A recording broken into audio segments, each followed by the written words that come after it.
Okay, starting right away. Welcome. Thank you so much for joining today in the Give to Live Forgiveness Project. And that's a great title, of course. And Give to Live sounds very, yes, Give to Live. Like an action slogan. I really love it. And the Forgiveness Project is so the moments that you forgot to give, you have to forgive yourself for not doing that. But the best act of forgiveness would be to do it now, to give now, and not worry about what happened in the past. So this is really great.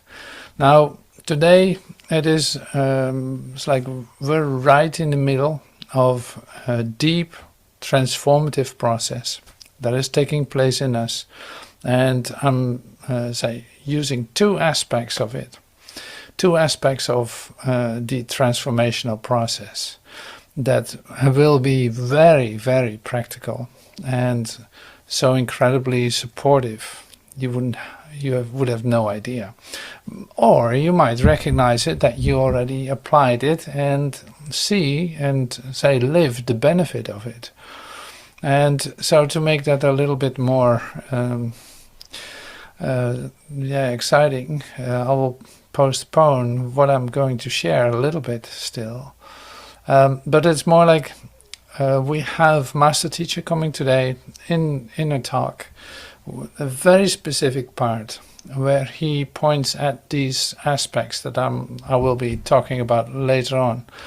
But he brings it into your remembrance that it's actually something that will happen. And the great part of it is comforting in a very different way. It is not comforting you in a passive way. No, you're actually being activated. You can compare it to spring cleaning, but different. Like coming from my own experience, of course, and I'll get back to that later too. Coming from my own experience, there were many times in my transformational, wherever I went through, I had episodes in which I literally wanted to get rid of stuff. I threw out my books, I threw out all the stuff that wasn't necessary, all the reminders of who knows what in the past. I got rid of those too.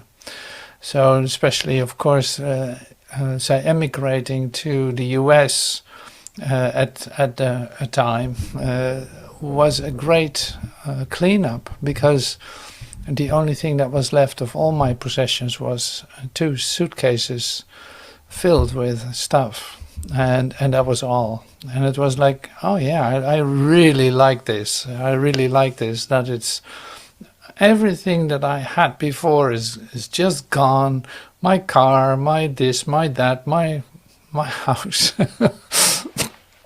Yeah, I have to laugh about it. So it was very, very freeing, very freeing. And so that was a step that I took. But anyway, so it's like in your transformation, there comes a time that you actually want to give your stuff away, because it just seems to be reminders of past events that you don't use anymore. You don't need to be reminded of it anymore. It's like there's something almost like a rebellion coming up. Like, I want to clean my house. I want to clean everything that reminds me of something I am not anymore. Because I recognize that I'm changing, and I allow this change the full space, you could say. And now it sounds like cleaning your apartment or cleaning your house isn't helping you with your transformation, but I'm saying the opposite. It's like that's very helpful to clean out, to minimalize, to in fact start over, like pressing the reset button in your interior,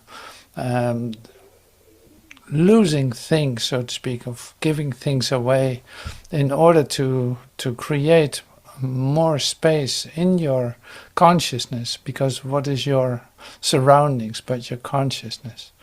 Now this is a really something else. Like, that's really important. So if you want to say go through changes, this is a great way to say allow yourself to already clean up, so you're all prepared and ready for whatever is going to happen. Maybe you're going to stay. Well, then everything will expand by itself and you didn't lose anything.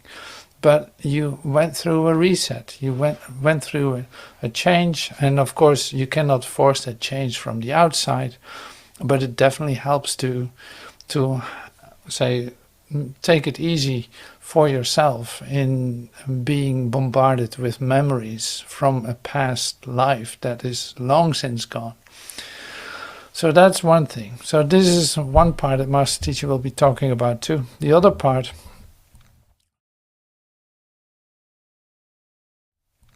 and you see we go really quick today.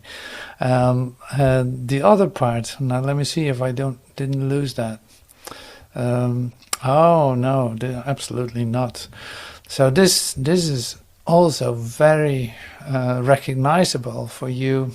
This is the part where you have earned your early days, like very early, maybe 3, 4, 5 years old. You already discovered that you are different, that things are not going the way they normally go, and there seems to be always an exception, and you seem to be that. Now, I speak from deep experience in that, being in that sense an exception all the time. many times in all kinds of very normal setups, I always had an abnormal occurrence. And not that it's about that, but it is more like, now what are you going to do? So what are you doing when you discover that you are different? You're going to adjust to what is your surrounding, and think that you need to make that sacrifice of your authenticity, that you feel different and think different and act different. And or are you adapting to that, adjusting to it, or are you allowing yourself to be different and encouraging yourself to make that total? Because why would you want to adjust to a place that has nothing to do with life? Why would you adjust to death, you could say? What is that going to bring you? More death? Well, certainly does.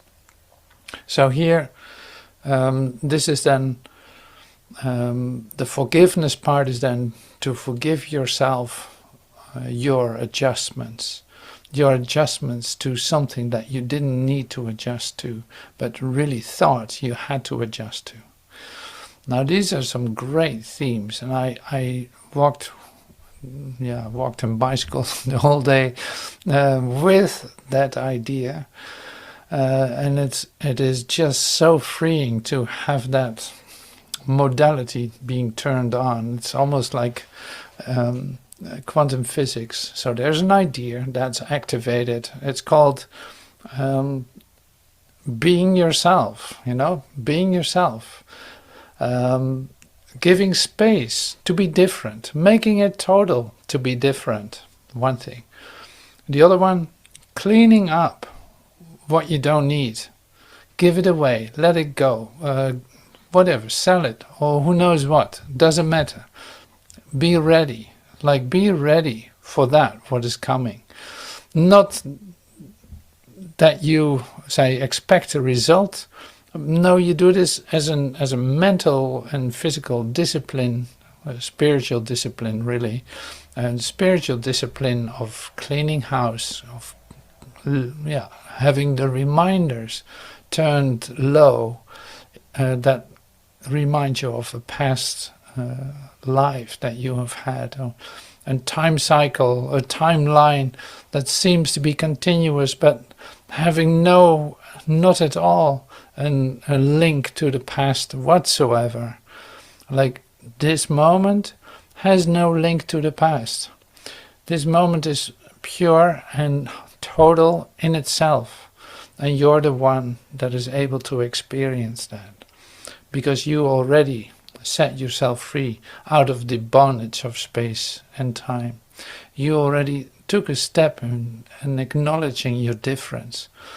Now, and then in the process of allowing that more and more and more to take place, forgiving yourself from all the adjustments you have made to fit in and to fix the relationships and to do this and do that.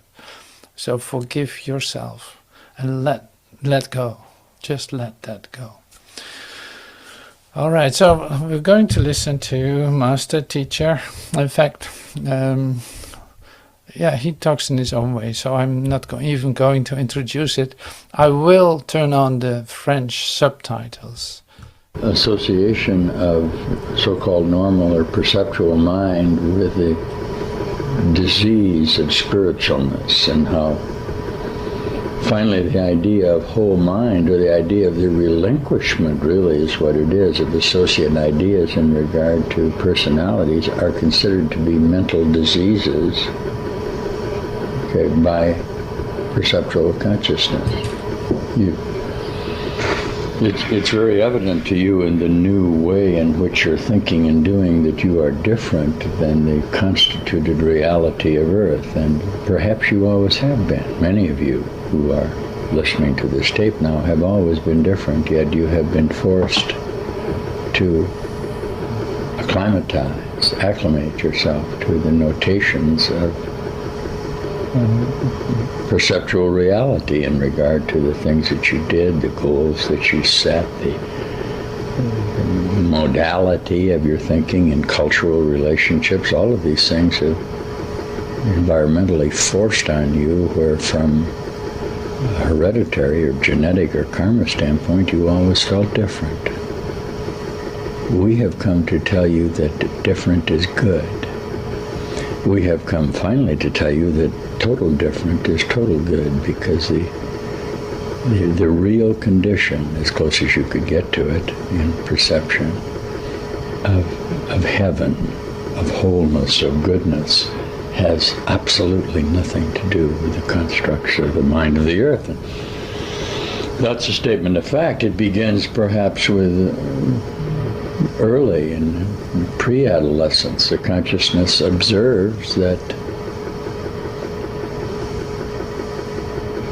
to some degree people do not say what they mean, and there are a lot of young clairvoyants who have suffered the apparent stigma of listening to an adult while the adult's mind was saying something else. Have you ever heard of that?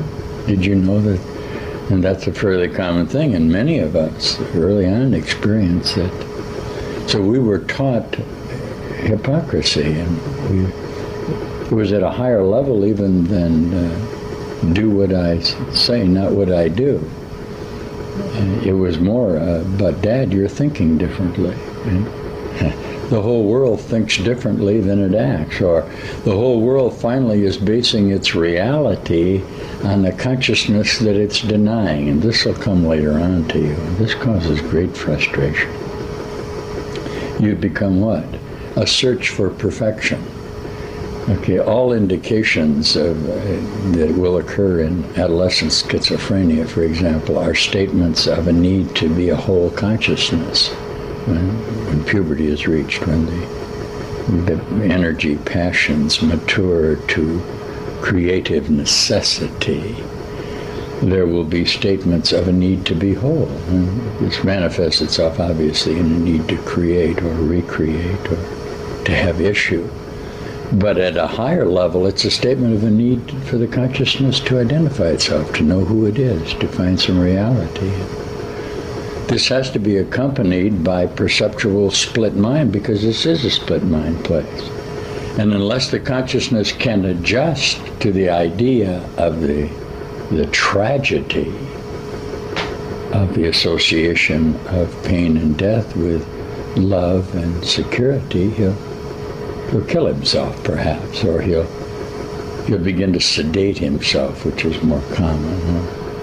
Or finally, he'll find a compromise that fits into a form that while it is not true and he knows it, it has to be acceptable to him in the relationship with the limited goals that have been set for him. Many of you have gone through these periods in your life, then adjusted to them, and gone on perhaps to school and gone on and found avocations and occupations that gave you at least some sense of satisfaction, only to discover that in terms of what you really were in the reality of the universe, in your need to know, they literally didn't fit the bill. Now you're ready. Now you're really looking at you. Yet everywhere you look, all you can see is a temporary satisfaction derived by a conflictual consciousness in association with the things around him. Wow. Now we're into the teaching. There is no answer here. The conflictual mind cannot find an answer because the derivative of the solution is the cause of the problem. And quite literally, he is his own problem. You've discovered that now, and this is what we teach. The problem that apparently exists in your associations are nothing but mind possession. Jesus, in the Course in Miracles, uses this term quite often. He says, in the old biblical expressions, is that the consciousness is possessed. And we mean that literally. The consciousness has ideas in association with his limited framework of time, doesn't it? He's actually possessed by things. Jesus calls them perceptions or idols. You find in your text, do you think you know what an idol is? And take a look at what idols really are. Idols are associate ideas about yourself in relationship to the objects that are around you. Idols are the need to hold on and to identify yourself in this persona, in this limited association that you find yourself in. You'll always judge them finally falsely because all judgment is false. And this is why you can't find the Christ. I'll put this on once more. When Jesus says, let's face it, if you could find the Christ, you'd kill him, he means quite literally that perceptual mind defends itself from reality and from wholeness. So the process of coming to know what we teach, that is the mechanism of coming to know, has to be relinquishment. This is the basis of the Course in Miracles, that your mind, your perceptual mind, is the obstacle to the reality that's all about you. And only through the relinquishment, of your possessions can you come to know that. Now, those of you who have decided to take this tack on the King's Highway are beginning to have the feeling that you want to divest yourself of things. This is a nice indication.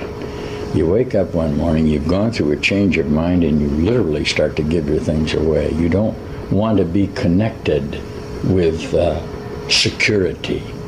Okay? You seek out insecurity in order to allow the miracle to occur. This is the teachings of the workbook of the Course.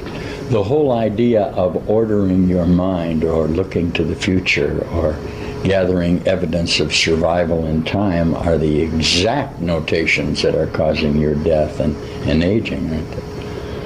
But what we're dealing with for the moment is the consciousness literally undergoes this, and society, which is structured on longevity and death and subsequent death, cannot understand the foolish tactics of a spiritual mind that is trying to get rid of itself.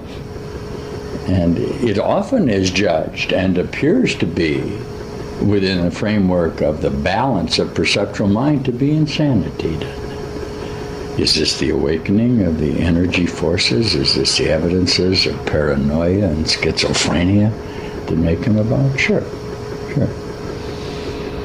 The fundamental teachings that we present to you is that you are undergoing a transformative change in your body, mind, and all of your systems in regard to your relationship, including your glandular associations, your circulatory functions, what you are in truth, okay? With that admission, all of the apparent aberrations that will occur in this process will be looked on as beneficent, because they become a continuing means to identify the change that is going on in you. Isn't this nice? Okay, so you begin to seek out, if you've been doing the Course in Miracles or listening to this tape, you begin to seek out consciousnesses who are experiencing the phenomena of the enlightenment without giving credit to it within the limited framework. Many of them perhaps would walk on water, or they'd levitate, or they'd see bright lights, or they'd feed the multitude, and perhaps even raise the dead.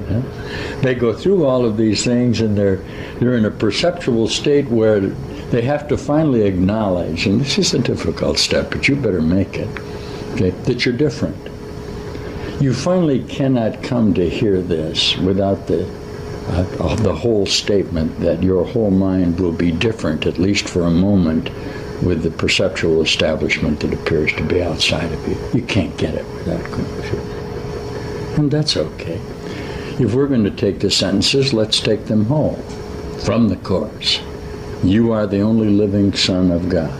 That's a statement of whole-mindedness, that God created you singularly and wholly. Is that true of the things that you see around you? Is that true of what appears to be happening on earth? Does the body really construct itself in divine associations? Of course not. Therefore, the necessity for you to appear to be different, okay, is going to be very obvious to you. Why? Because you are different, okay? It may start out with you marching to a little different drum. Then the melody begins to play for you, and you begin to hear other things. And then you reach a point where we say, can you hear this? Where the mind has expanded sufficiently, where it has relinquished its previous karma associate ideas to the point where it puts them together in a new framework, and now it begins to hear this. These are this is the brotherhood. This is what we'll be gathering together loosely, not in a doctrinal organization around the world, and it's occurring now. That framework of thought is literally transcendent and is in a constant state of occurring. How lovely then to realize that the necessity that you're feeling now to divest yourself of your goods, of your worldly possessions, is all a part of this determination being exercised by you in your whole mind, in this space-time framework, to return to reality, to wake up. You've been asleep, haven't you? And now you're going to wake up.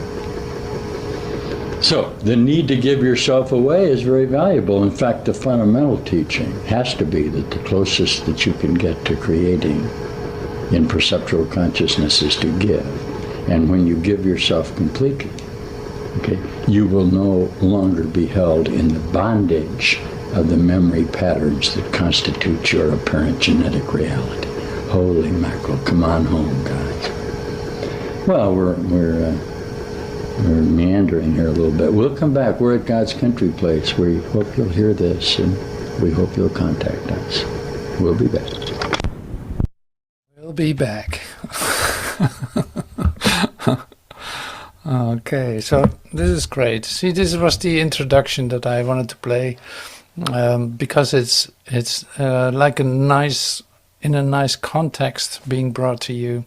So the one point being recognizing you're different, and the other part divesting yourself of stuff, so to speak, that just keeps you, say, surrounded by past memories. Like it will happen one day that you do that, or maybe it already happened. That is so great, because it feels so liberating not to have this stuff. And I can tell you from my experiences, it was like I've never missed anything, like absolutely not. I've never thought about it anymore. So this is really wonderful. Now this part of adjustment, which adjustment to what you think you're supposed to do, say taught to you by the world, is something that we take a short look at, just with some expressions from A Course in Miracles, because they're so clear and helpful. That's why I use them. Here's one of the expressions. And this is chapter 18, so we're on the way in the book. And here it says, "You are now the bringers of salvation, you who are now the bringers of salvation have the function of bringing light to darkness. The darkness in you has been brought to light. Carry it back to darkness from the holy instant to which you brought it. We are made whole in our desire to make whole. Let not time worry you, for all the fear that you experience is really past. Time has been readjusted to help us do together what your separate pasts would hinder. You have gone past fear, for no two minds can join in the desire for love without loves joining them."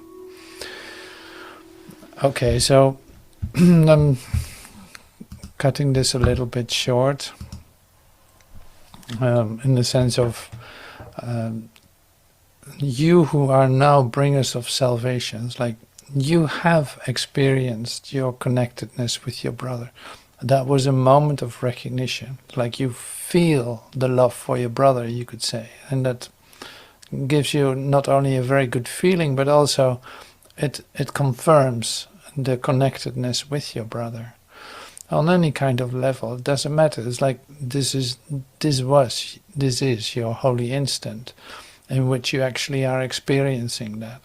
Now that experience of this connectedness you bring now back into the places of darkness, you could say, which can be just the regular life, so to speak, you were living before you had your first experiences of connectedness with your brother in recognition of your shared and common source.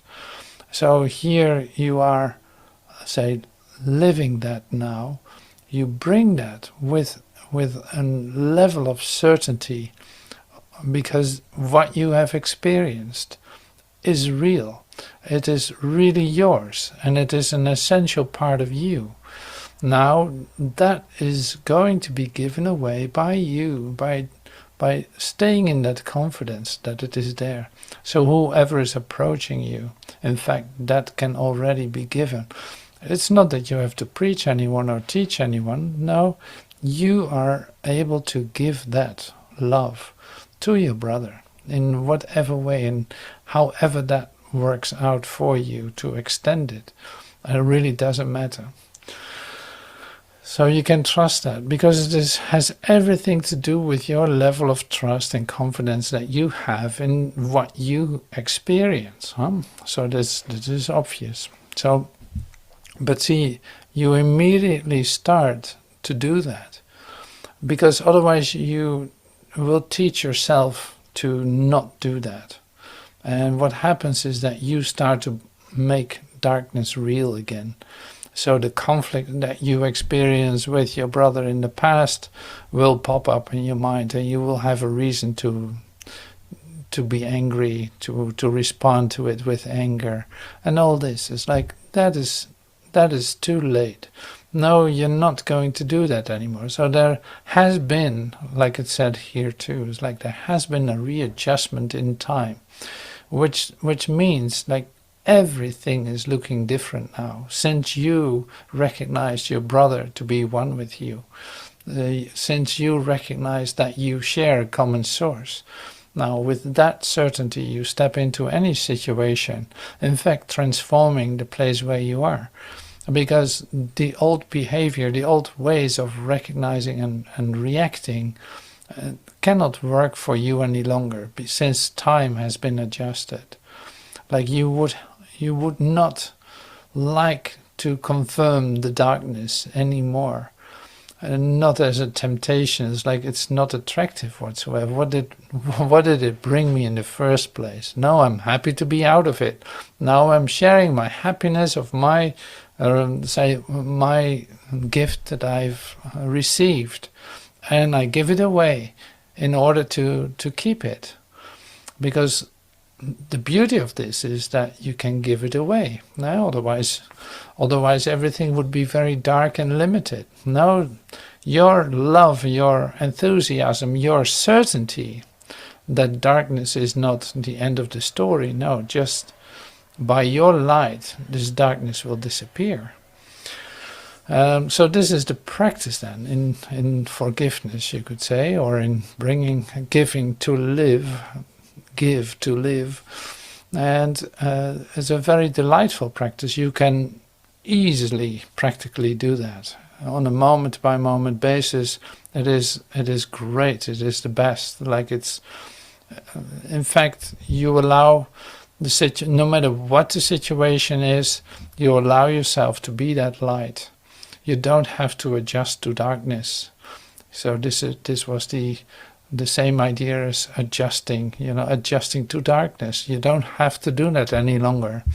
Since you are now the bringers of salvation, since you carry that light in you, you don't have to do that anymore.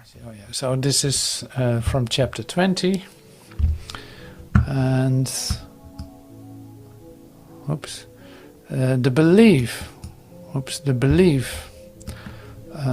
in sin is an adjustment. The belief that you're sinful, the belief that you're guilty is an adjustment. And an adjustment is a change, a shift in perception, or a belief that what was so before has been made different. Every adjustment is therefore a distortion and calls upon defenses to uphold it against reality. Knowledge requires no adjustment and, in fact, is lost if any shift or change is undertaken, for this reduces it at once to mere perception, a way of looking in which certainty is lost, the certainty I was talking about, and doubt has entered. To this impaired condition are adjustments necessary, because they are not true. Who need adjust to truth, which calls upon only what he is to understand? Okay, this asks for further study, of course. You would not be able to share immediately what it says here. So I'm reading a little bit more. The belief in sin is an adjustment. Well, we can agree with that. And an adjustment is a change, right? Yeah. A shift in perception. Suddenly you're guilty, you're sinful, you are separate. Or a belief that what was so before has been made different, as if something occurred in which you now are separate from everything. So every adjustment here is then therefore a distortion. It distorts your sense of peace and calls upon defenses to uphold it against reality, because reality is providing you with the peace experience, and you say, no, this is like it's not worth it because I'm sinful, or my brother is sinful. So there's a judgment that is connected to it. Knowledge, on the other hand, that what goes beyond intellect and understanding, knowledge requires no adjustment and in fact is lost if any change or shift is undertaken. For this reduces it at once to mere perception. So knowledge goes into perception because now you have found something, you have proved your brother is this or that. And knowledge would take you out of your perception into the realm of oneness, where you recognize that there is no difference, there is no exception, there is also no separate brother. For this reduces it at once to mere perception, a way of looking in which certainty is lost. So knowledge, you could say knowledge is certainty. Recognizing that you're one with your brother is in fact knowledge, because it brings you into the realm of knowing. In fact, that what is true is shown to you. To this impaired condition are adjustments necessary, because they are not true. Like these conditions are not true. It isn't right. It isn't true. So who needs adjust to truth, which calls upon what he is to understand? Okay, so a simple question yet remains and needs an answer. Do you like what you have made?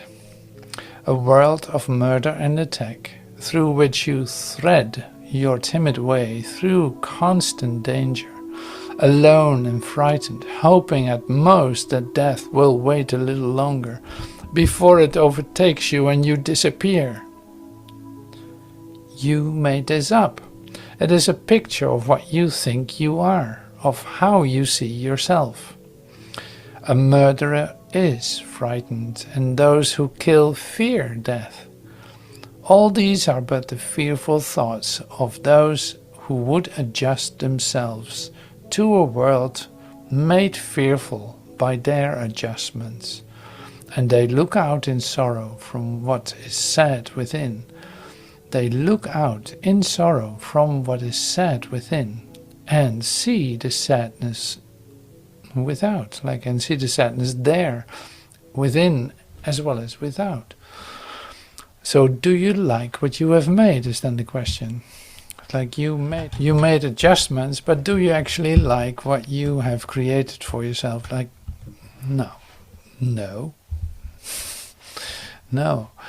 So coming back then to the basic idea of where we started with, is like you have made adjustments to sacrifice your authenticity. You sacrifice yourself, you could say, and just being who you are, just being yourself, and even in expression, or even in how you behave, or even in like how you look.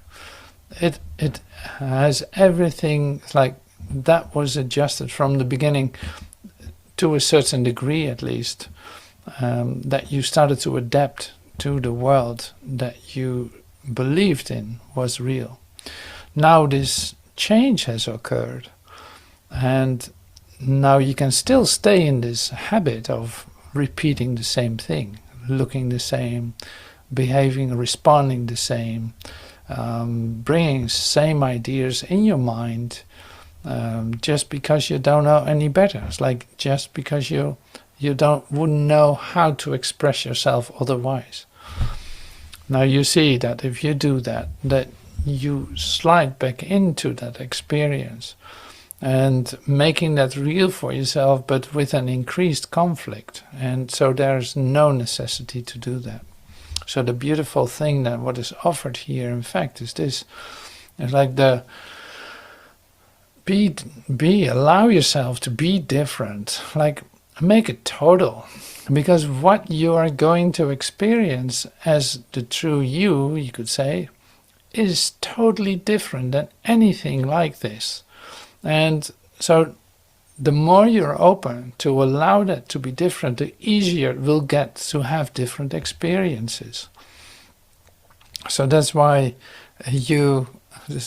this example that Master Teacher uses, this is like, instead of choosing for a human safety, you take big risks, for instance. Suddenly you feel that you have to do that in order to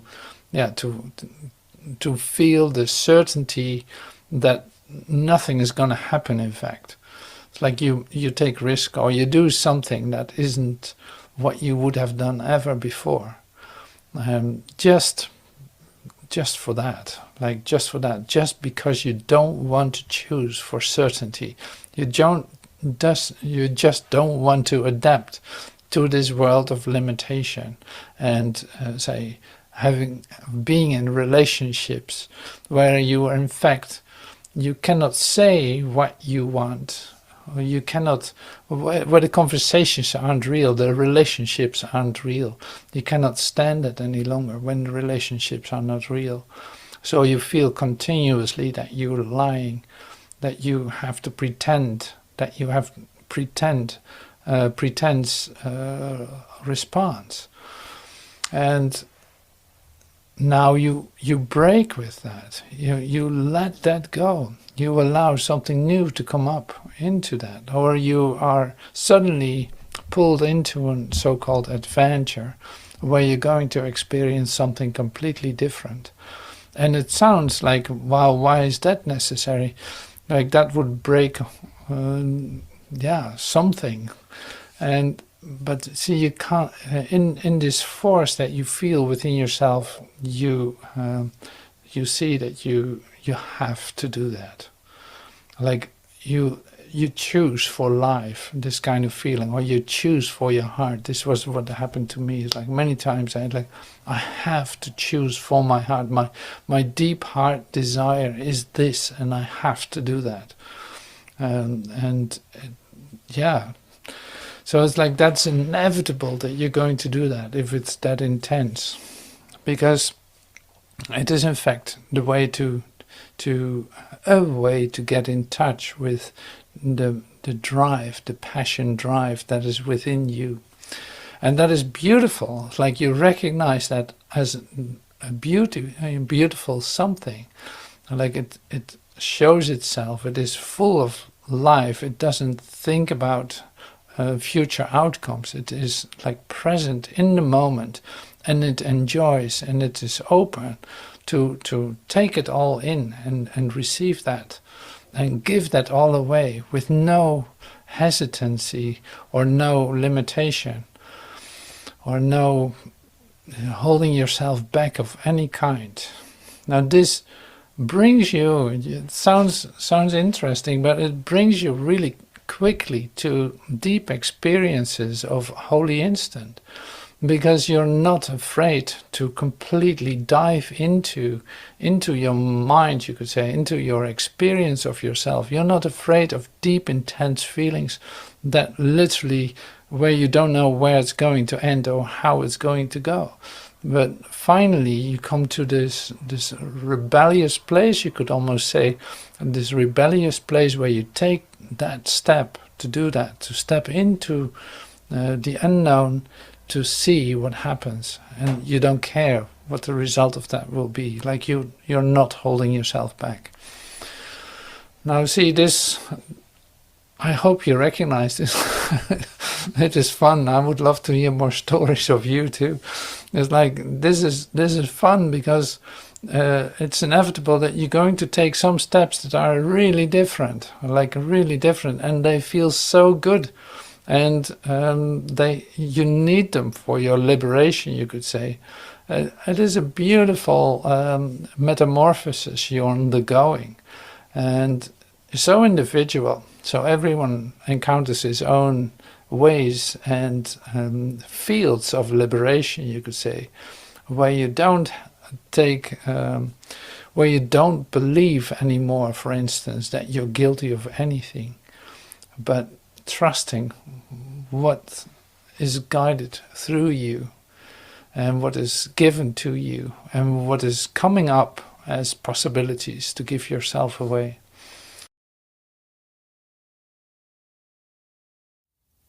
Je ne craindrai pas de regarder au-dedans aujourd'hui. Au-dedans de moi est l'éternelle innocence, parce que c'est la volonté de Dieu qu'elle y soit pour toujours et à jamais. Moi, son Fils, dont la volonté est illimitée comme la sienne, ne peut vouloir aucun changement en cela. Car nier la volonté de mon Père, c'est nier la mienne. Regarder au-dedans, ce n'est que trouver ma volonté telle que Dieu l'a créée et telle qu'elle est. J'ai peur de regarder au-dedans parce que je pense avoir fait une autre volonté qui n'est pas vraie et l'avoir rendue réelle. Or, elle n'a pas d'effet. Au-dedans de moi est la sainteté de Dieu. Au-dedans de moi est la mémoire de lui. Et le pas que je fais aujourd'hui, mon Père, est ma sûre délivrance des vains rêves de péché. Ton autel se dresse serein et non profané.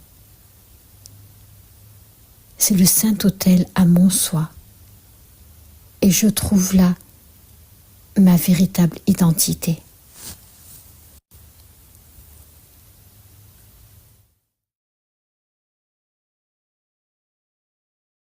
In English that sounds like this. I will not fear to look within today. Within me is eternal innocence, because it is God's will that it be there forever and ever.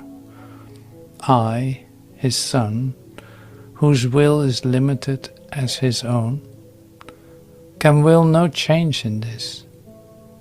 For to deny my Father's will is to deny my own. To look within is but to find my will as God created it, and as it is.